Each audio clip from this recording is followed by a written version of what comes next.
Familia, buenos días. Continuamos con la catequesis, la conversión pastoral y misionera de la Iglesia. ¿Qué es lo que hace que el pueblo de Dios peregrino en la historia trascienda siempre sus expresiones institucionales? Encontramos una respuesta cuando Francisco se refiere a la homilía y su preparación. Ahí subraya que es el Espíritu Santo el que actúa en el pueblo de Dios. Dijimos que el pueblo de Dios, por la constante acción del Espíritu en él, se evangeliza continuamente a sí mismo.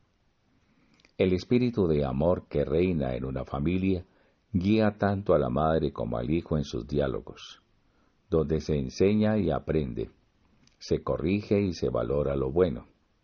Así también ocurre en la homilía. El espíritu que inspiró los evangelios y que actúa en el pueblo de Dios, inspira también cómo hay que escuchar la fe del pueblo y cómo hay que predicar en cada Eucaristía. Dado que el Espíritu actúa en el pueblo de Dios en su conjunto, es este mismo pueblo el que se evangeliza a sí mismo, de modo que no necesita que lo evangelicen como desde fuera. Acabamos de ver anteriormente que todo discípulo de Jesús, por el solo hecho de ser bautizado, ya es misionero, agente evangelizador, y que no se debe concebir la acción evangelizadora como una tarea reservada solo a algunos miembros de la Iglesia, que serían activos, mientras que el resto tendría que recibir pasivamente el Evangelio.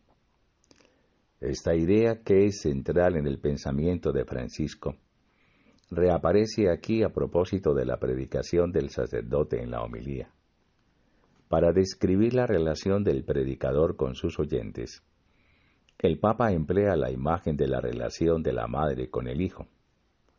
Por parte del hijo subraya la confianza en lo que su madre le dice. Lo interesante, me parece, es lo que destaca por parte de la madre. Ella reconoce lo que Dios ha puesto en el hijo, escucha sus inquietudes, incluso aprende de él. Se trata entonces de un diálogo en un clima de amor mutuo, y en ese diálogo se enseña y se aprende. Pasando de la imagen a la realidad de la relación del sacerdote con el pueblo, Francisco afirma que hay que escuchar la fe del pueblo. Hemos visto cómo el Papa afirma tajantemente que todo el pueblo de Dios, sin excepción alguna, tiene la misión de evangelizar.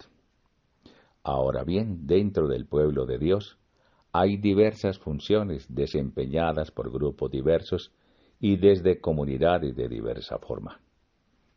El Papa señala cuáles son, a su juicio, las funciones de cualquier comunidad evangelizadora.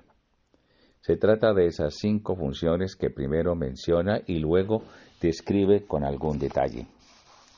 La Iglesia en salida es la comunidad de discípulos misioneros que primerean, que se involucran, que acompañan, que fructifican y festejan. Como las hemos comentado, basta aquí con recordarlas. Respecto de las personas que desempeñan funciones en la comunidad, además de lo que hemos visto sobre los sacerdotes y la tentación del clericalismo, en un número notable Francisco habla del obispo. El obispo siempre debe fomentar la comunión misionera en su iglesia diocesana, siguiendo el ideal de las primeras comunidades cristianas, donde los creyentes tenían un solo corazón y una sola alma. Hechos 4:32.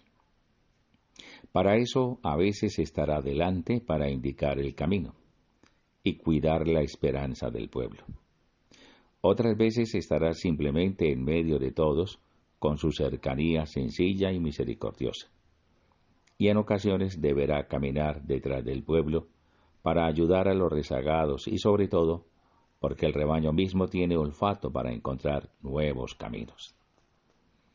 El papel del obispo, dice Francisco, es fomentar la comunión misionera en su iglesia diocesana.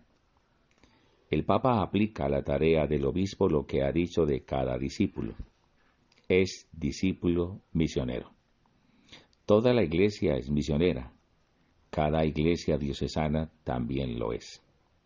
Lo propio del obispo, se solía decir antes, es ser el centro de la comunión de la iglesia, y muchas veces se lo entendía en un sentido estático y autorreferido, por lo que se exigía a cada fiel, ante todo, que estuviera en comunión con su obispo.